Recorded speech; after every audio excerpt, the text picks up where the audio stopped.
25th meeting. Yeah, And if you have to wait. Oh, is Yeah. it recording? Hold on one second. Oh, yes, we have to get online. We have to get on. Broadcast. Hold on. Should take 1 second. I don't think Donna has sound. You have sound, Donna?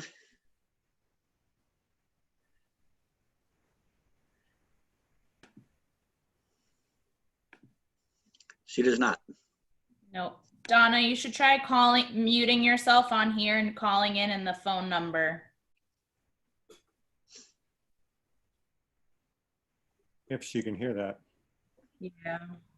Well, Lisa, you can you guys are live on in the YouTube. phone number. Yeah, she's not responding to my text messages. Can you call her? Yeah, let me try calling her. Hold on.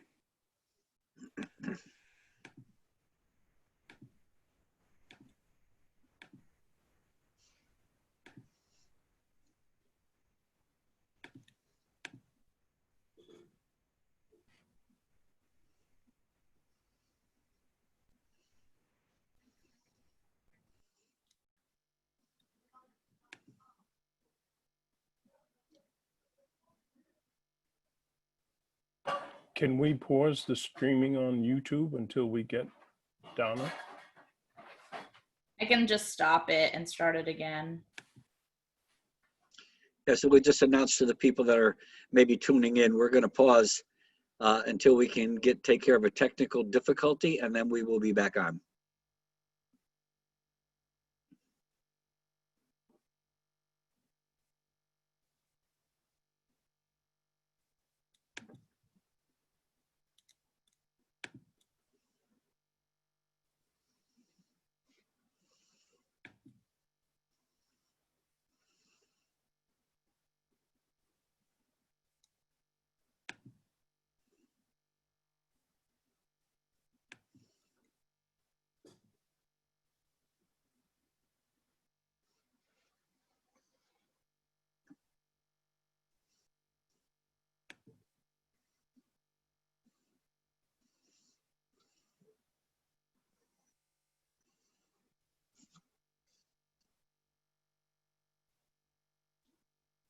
Okay, I just spoke to her and explained to her how to do it. So I hung up so she could call. So hopefully we'll know in a moment or two whether it works.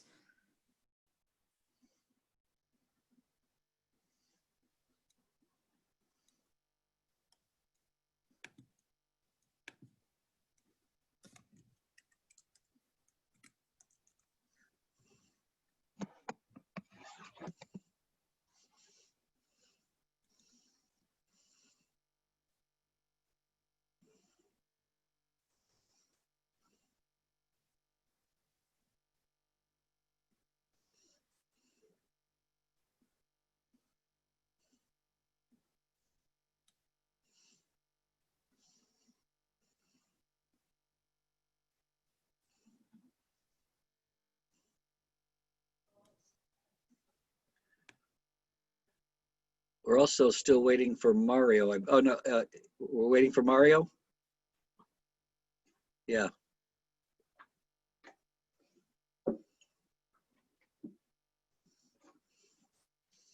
Alicia, would you text Mario as well? Yep, I'm on it.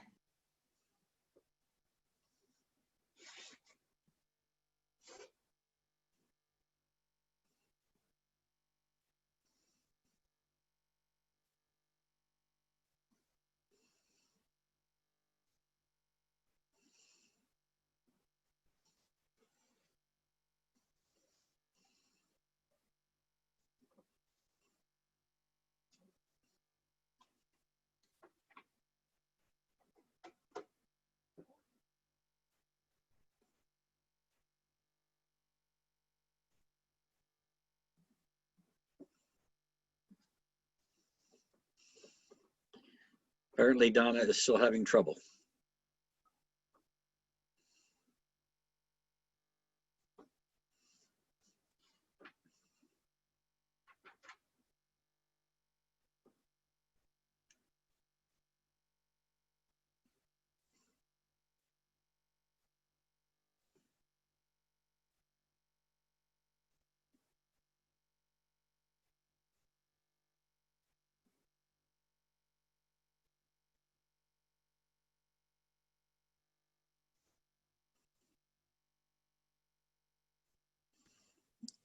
Okay, Mario said to get started without him. He'll be joining in a moment or two, and I think I helped Donna figure out her technical issue. So again, hopefully in a minute or two.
Mario just joined.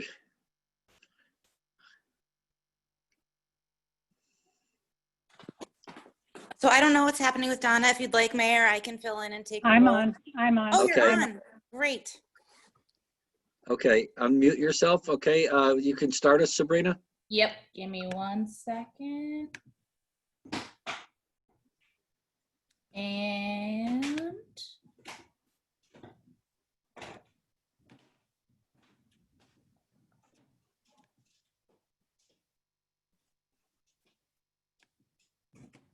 we are almost all set.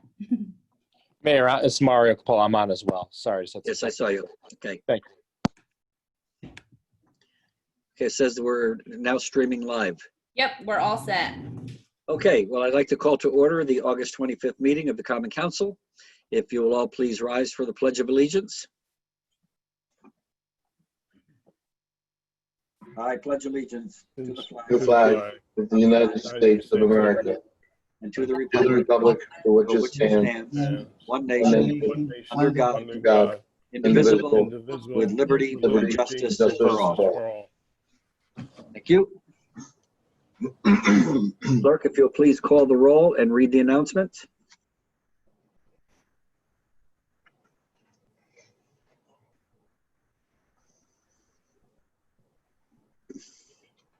We can't hear you, Donna. I'm sorry.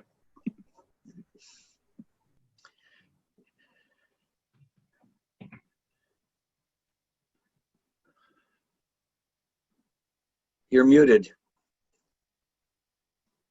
It says, Okay. there we go. The meeting is being recorded for rebroadcast. We ask everyone to speak clearly, one at a time. Please state your name when called upon by the presiding chair. Members of the public can access the meeting by telephone, Zoom, or by the City of Norwalk YouTube channel. Mr. Burnett, Present. Ms. Johnson, Present. Mr. Langella, Present. Mr. Sacchinelli, Present. Ms. Smith, Here. Mr. Huelman, Present. Mr. Roberts, Present. Mr. Dumas, Ms. Young, Here. Mr. Kites, Here.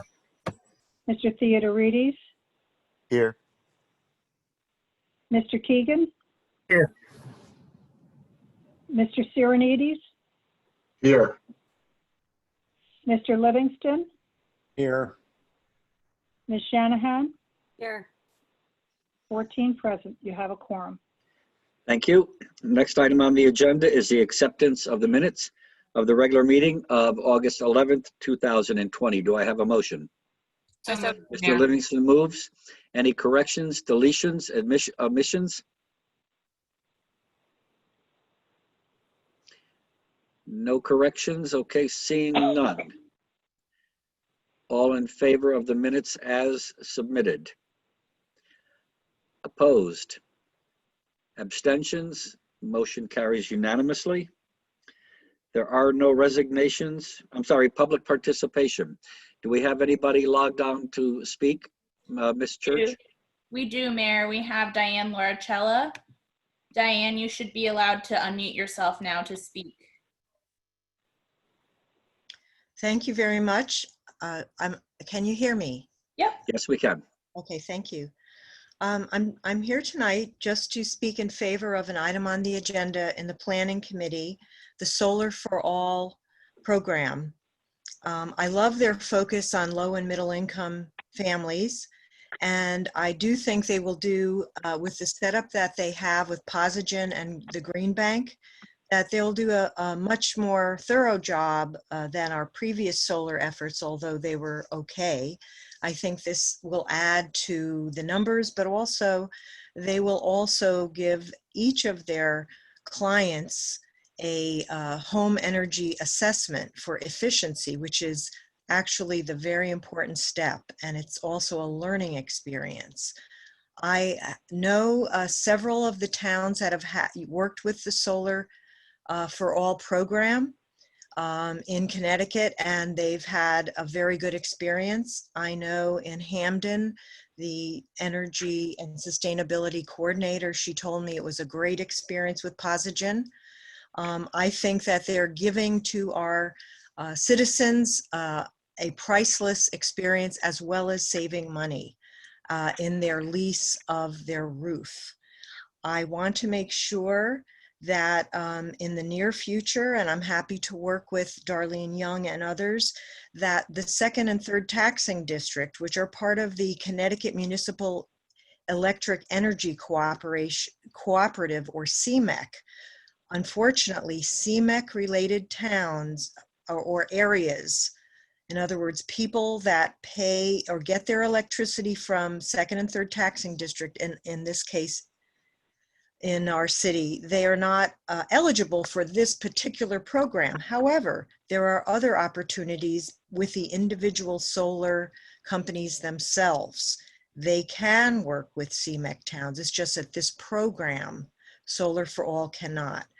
So since it's something that, as many of you know, is near and dear to my heart, both as an advocate for clean, renewable energy and saving money, as well as a professional in recommending things like this to people, I lastly offer my assistance to help spread the word, because my understanding is that the public is going to be engaged, and I'd love to help the city make this a successful run, especially with the addition of the equity toolkit.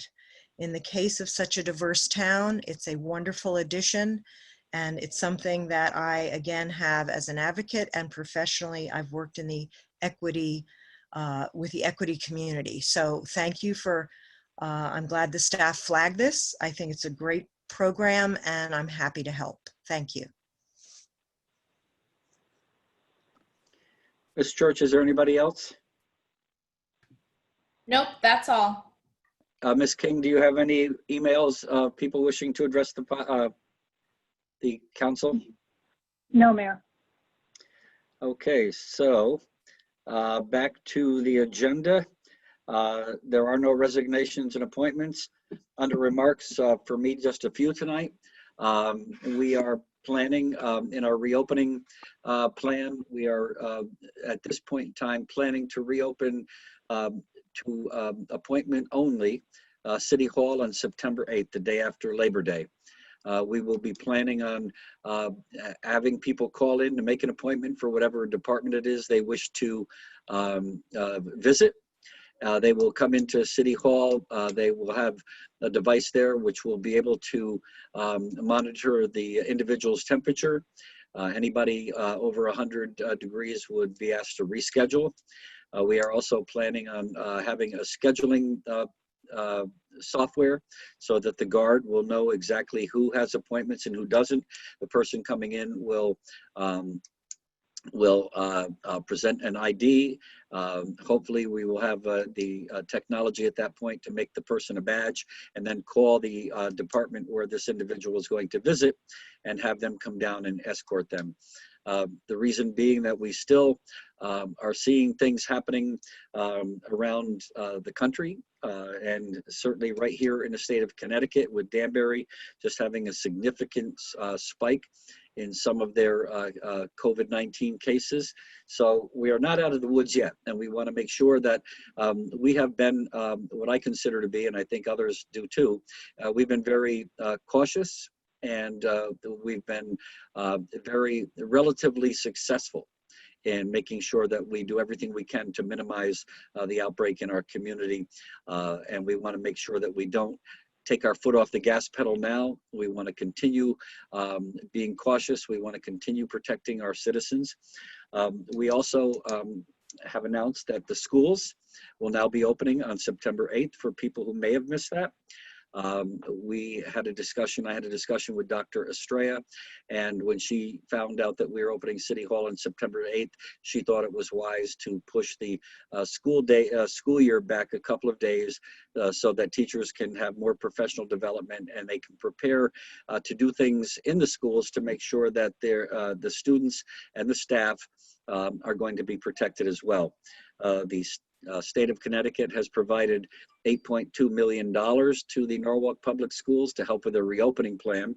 And we're number 2 in the state behind Hartford. So we believe we got a nice little stipend from the state, which will certainly help us in our reopening plan. Also, last night, as you know, and I know everybody in the council knows and most people know, but there was an outage by Eversource Services. They had a substation in New Canaan Avenue that caught fire. And in order to allow the firefighters to go in and extinguish the fire, they had to close down some of the other grids. That's why we lost approximately 16,000 customers lost their power last night. They did restore gradually and bringing people back up online. We've been in contact with them over the past couple of weeks for several reasons. Certainly one of them is the inadequate response to Isaias, and also last night's issue was very frustrating to people who spent 7 days or 8 days without power right after the storm, and it became a here we go again. Tonight there's also an outage after several lightning strikes throughout the city. The last I knew, there were 2 major pockets of about 1,000 customers each, and a couple of minor pockets with 200 or 300 customers. We've been assured, and we expect them to deliver. We've been assured that they're going to have adequate staffing in to make sure that they get power restored as quickly as possible. So I know there are a couple of things on the agenda that we'll be addressing later on, the one that we'll be discussing in executive session. We're also going to be voting tonight on a chief information security officer who will be hopefully to protect the city from the increased numbers of people that are hacking into systems and trying to forward scams to take advantage of the pandemic and other kinds of situations. I just read in the paper today that a woman was told that the IRS or the Social Security Administration, she owed them $1,200, and that if she didn't pay them, the police would be coming to her house. She got a follow-up call from somebody who identified themselves as a police officer, and she ended up losing $1,200.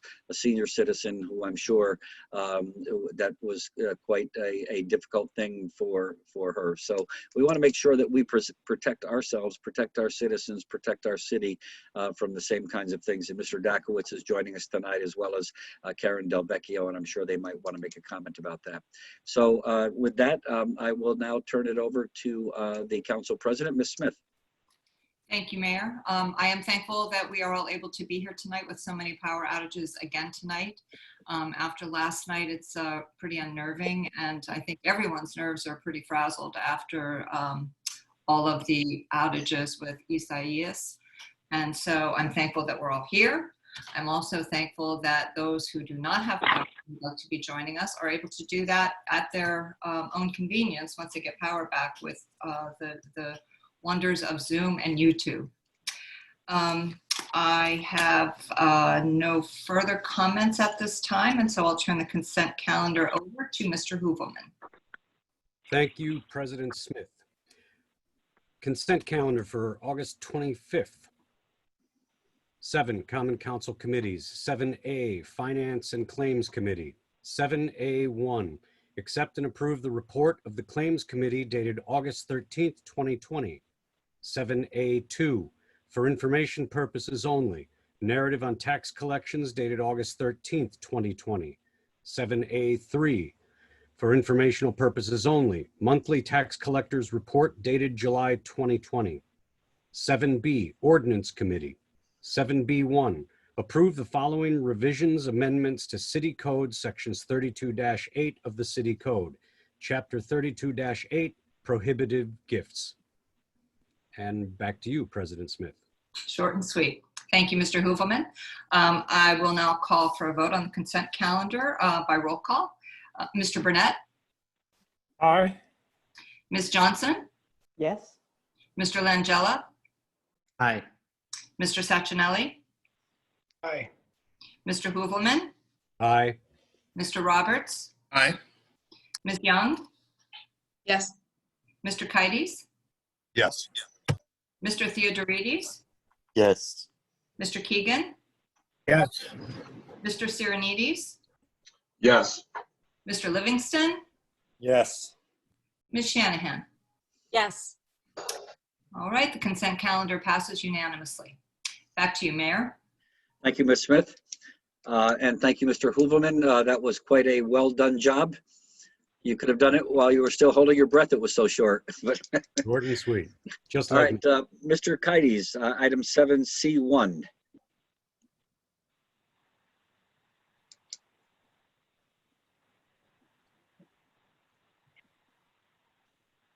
Are you muted? Now I am not. Thank you. Sorry about Now that. you're not. Authorize the Mayor Harry W. Rilling to execute an agreement with PosiGen and the Connecticut Green Bank for the Solar for All campaign, and authorize the use of the Norwalk City logo on campaign-related promotional materials. I'd like to move that item and just quickly speak to it, Mr. Mayor. Mr. Kites, you have the floor. Yeah, thank you. The city of Norwalk wanted to continue the momentum with promoting solar energy assessments and other energy efficiency programs, and we've done this time around with in collaboration with the Connecticut Green Bank. And I wanted to take this time and to take this item off consent to speak to it and try to get the word out to the Norwalk, like Ms. Lauricella mentioned before, to Eversource customers here in Norwalk. And if they have like any additional information, that will soon be up on the city's website with all the specifics. And even if you're not looking for solar, they offer many other programs such as home energy assessments and other energy efficiency rebates and so forth. So I think it's a great thing. I'm happy to be a part of it. And that company that the city has chosen is PosiGen, a company that's been vetted by the city and also by Connecticut Green Bank. So we really went into the weeds on their abilities, their track record, their cost, there's, you know, the whole bag. So hopefully this will pass tonight and we can get going on this 5-month program. Thank you, Mr. Mayor. Thank you, Mr. Kites. Further discussion, Mr. Livingston. Thank you, Mr. Mayor. I just first want to thank the staff for bringing this forward, to thank Mr. Kites and the Planning Committee. What I like about the program is it's designed to bring solar and energy efficiency to homeowners who are left out of traditional programs. And low-income families, many people know this, spend a disproportionate share of their income on utility bills. But the typical typical investment required for solar remains a significant barrier. But this program provides special incentives for households who are below 100% of the AMI. And they provide solar panels, provide solar panels to those who couldn't otherwise be able to get them, and also reduce their carbon footprint. So I see it as a win-win for the city and the residents, and strongly endorse it. Thank you, Mr. Livingston. Further comment? Thank you. And I too agree. I think this is a wonderful program. I want to thank Mr. Kites and the Planning Committee for working on this. You know, for the past 6 years, 6+ years, we've been truly focused on reducing our carbon footprint, on our energy efficiency, and trying to defray costs and other kinds of things that are good for the community, are good for the city, and are good for the environment. And this is just another step in that direction. So I'm really encouraged and I truly appreciate it. So without further discussion, if there is none, Ms. King, will you call the roll? Mr. Burnett, Aye. Ms. Johnson, Aye. Mr. Langella, Aye. Mr. Sacchinelli, Aye. Ms. Smith, Yes.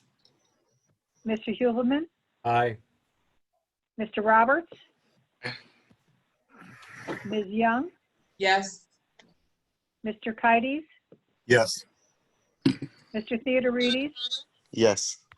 Mr. Keegan, Yes. Mr. Sirenides, Yes. Mr. Livingston, Yes. Ms. Shanahan, Yes. 14 yeas. You have it's unanimous. It's unanimous. Thank you. Mr. Kites, item 7C2. Thanks, Mr. Mayor. Authorize Mayor Harry W. Rilling to execute a 3-party agreement with the Norwalk Parking Authority in Dorenburg, Kallenbach Advertising to provide citywide marketing communication services in the sum not to exceed $100,000 for fiscal year 2021. I'd like to also move that item and also speak to this briefly, please. Mr. Kites. This initiative started, I believe, 2-3 years ago with the origination of the concept of having an advertising firm help with market businesses mostly in the South Norwalk area. But with this, I believe that span will widen to the entire to businesses throughout the city of Norwalk. And to my understanding, this campaign is for 1 year, and this collaboration is between the Parking Authority and the city's Economic Development Department. I know from previous experiences that there's been, the program was very promising.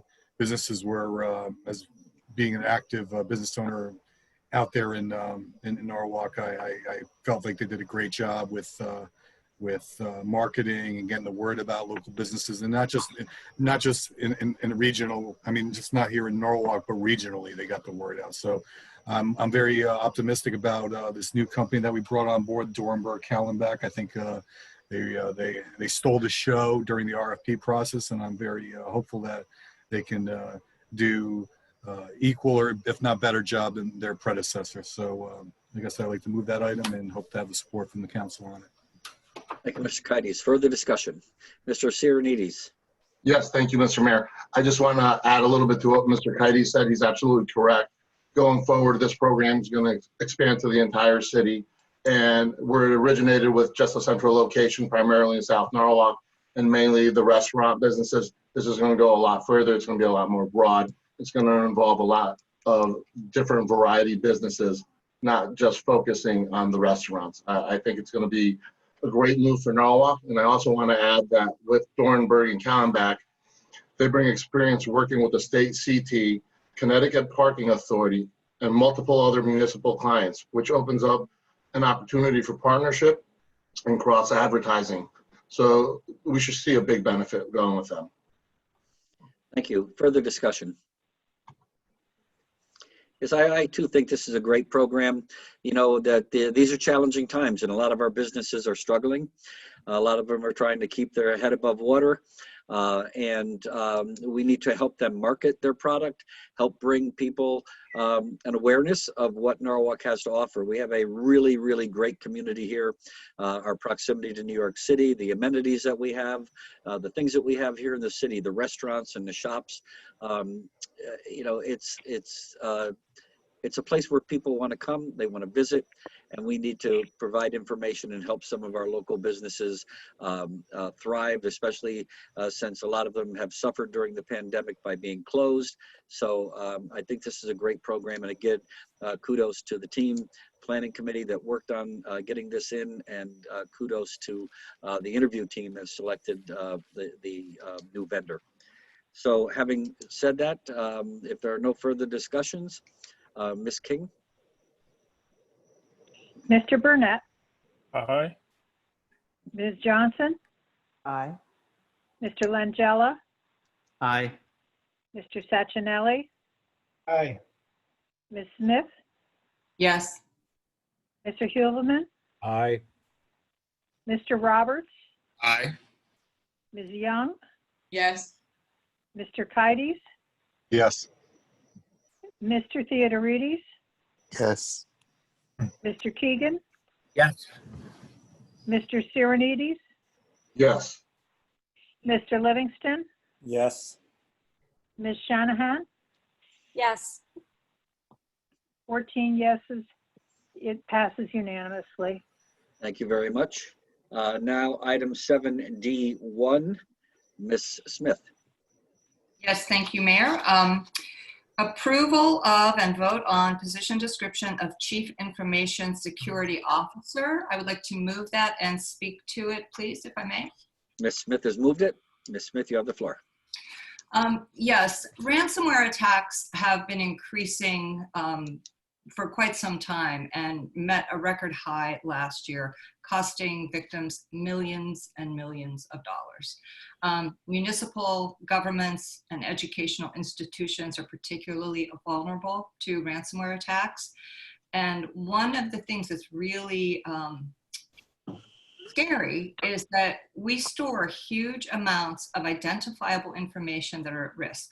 Things like records regarding students and their families, criminal investigations, birth, marriage, death records, social security numbers, payroll data, really, really private information. And they are all at risk for ransomware attacks.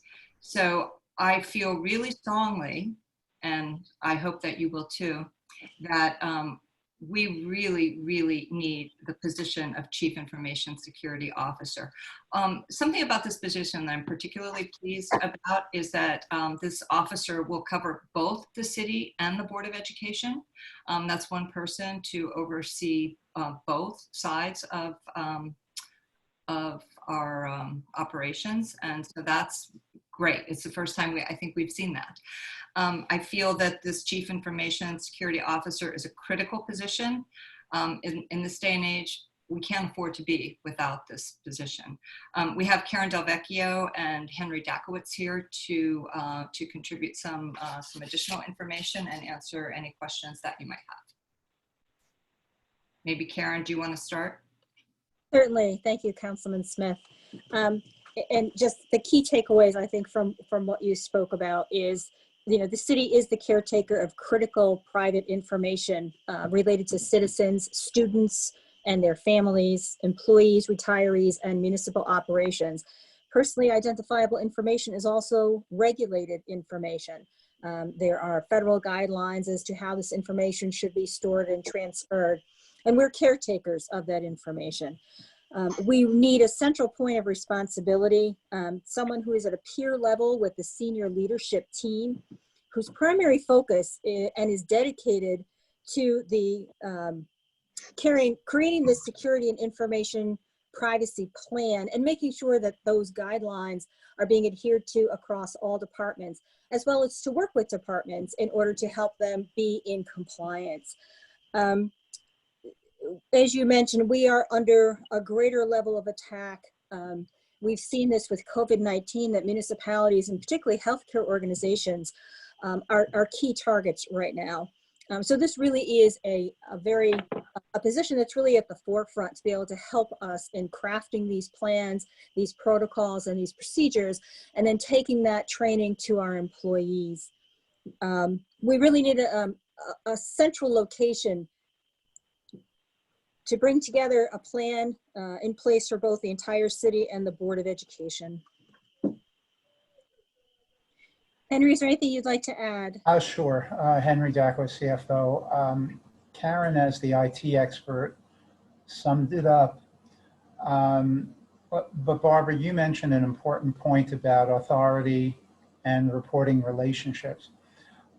When I first came in here, we retained an outside IT consulting firm, Bloom Shapiro, to review our cybersecurity, and they reviewed both sides, the city and the Board of Education, because the bad guys, the hackers, don't care where they get in, they'll go everywhere. And it was a joint process. It was paid for by both sides. The reports went to both sides. And I'm pleased to say that the evaluations were very positive, that both sides are doing a very good job. There are areas for improvement, and we've had implementation programs to improve. But one of the key findings is we need a chief information security officer. I've gone with Karen in my 15 months here at the city to about a half dozen cybersecurity conferences. And a CISO is just critical. Obviously, private industry with their resources were at the forefront. But I think it's imperative, as Karen has explained to me, this information is not necessarily electronic. It could also be paper.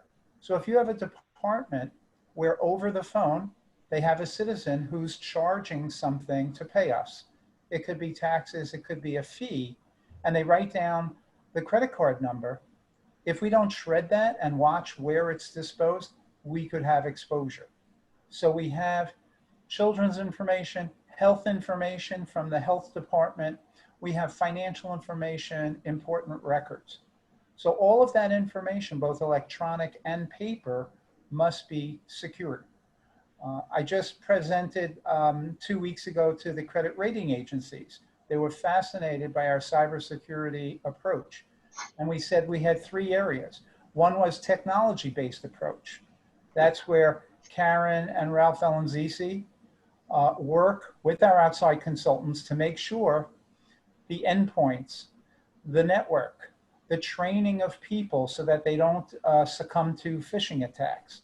That's the technology side. We have outside consulting firms who help us monitor. The second is financial, that you good folks and the Board of Estimate have given definitive budgets for cybersecurity, both operating and capital, for the last 5 years. We also have an insurance program in place. And last, it's about human resources, training our people repetitively to be on the lookout, whether it's emails or other information. And we put all of that together, but it's never ending. It's not like a project where you finish and then you can forget about it. It keeps ongoing and keeps us on our toes. So I envision the CISO as being a cabinet level position that reports to the mayor and the council. When I was a CFO in private industry, I reported to the CEO, but I also had a dotted line to the audit committee of the board of directors, so that if I needed to, I could go directly to the board and say, I have a concern and I need support.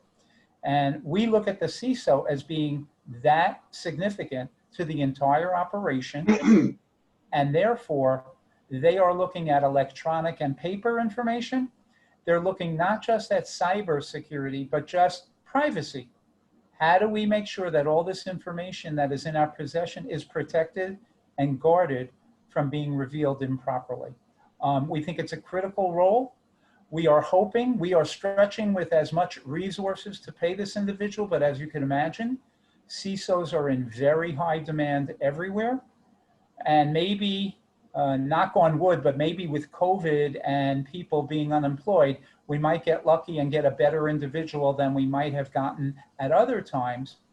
But we're looking to get someone to build this specialty and upgrade all of what we do to keep our security.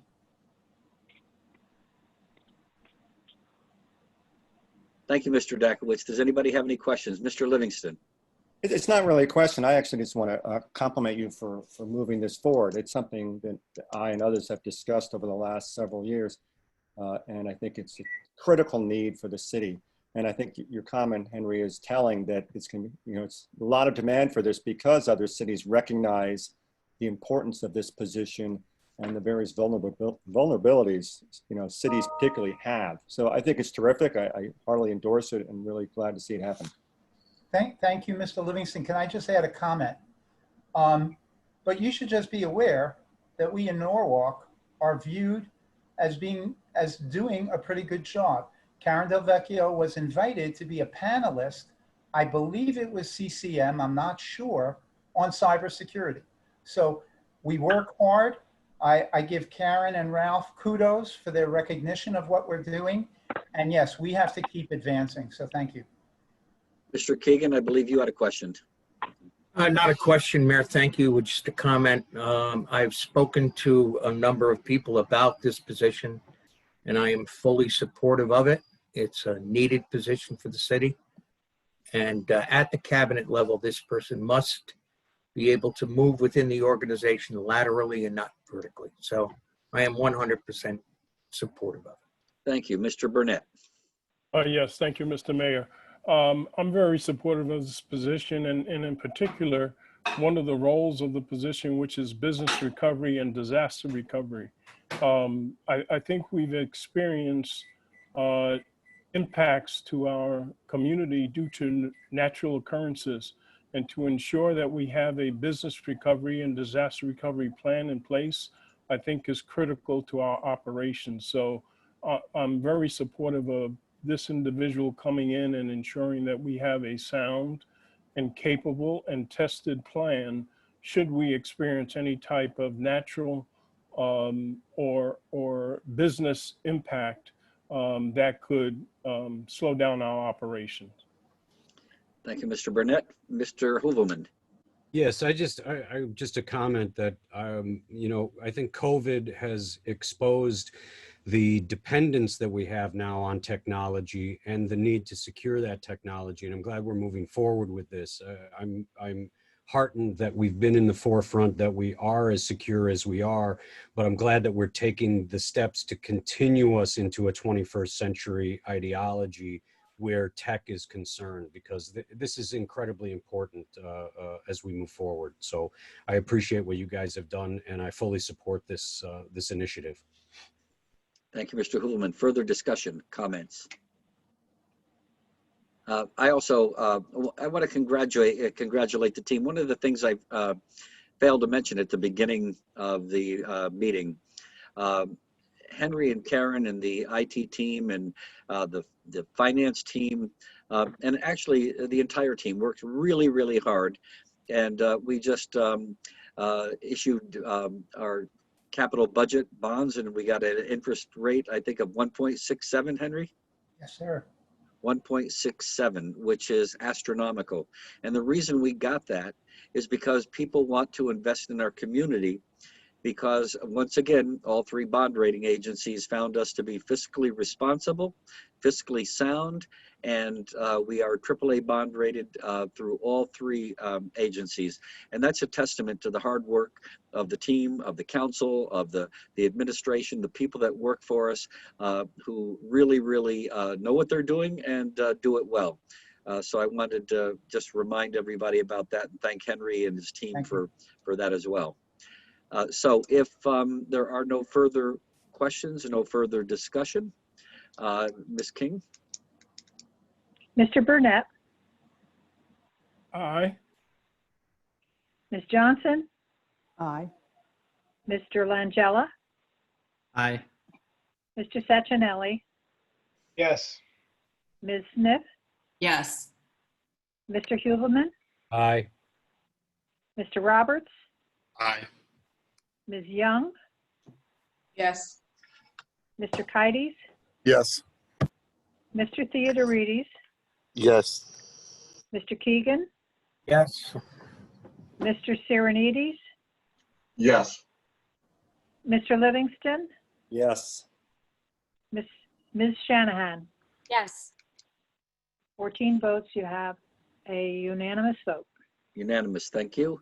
And Ms. Smith, for item 72, I will also need a motion for executive session. Yes, Mayor, I make a motion that we move into executive session for the approval of and vote on retirement incentive program.